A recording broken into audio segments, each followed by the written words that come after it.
বাউল আবুল হাসান সরকারের পক্ষে নাকি অনেক সুশীল সমাজের ব্যক্তিবর্গরা নামছে।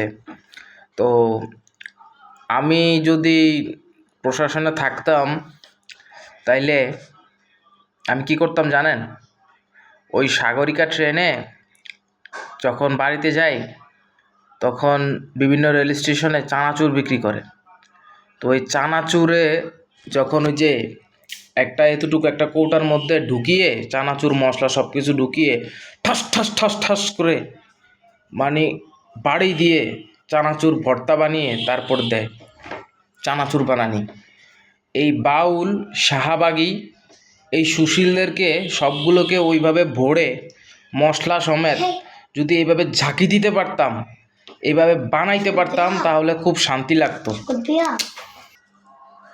বাউল মানেই ফাউল। যেখানেই দেখবেন বাউলদের পক্ষে এই সমস্ত লোকদের পক্ষে কথা বলে, তাদেরকে যে এভাবে চানাচুরের মতো বানাবেন, ঠিক আছে?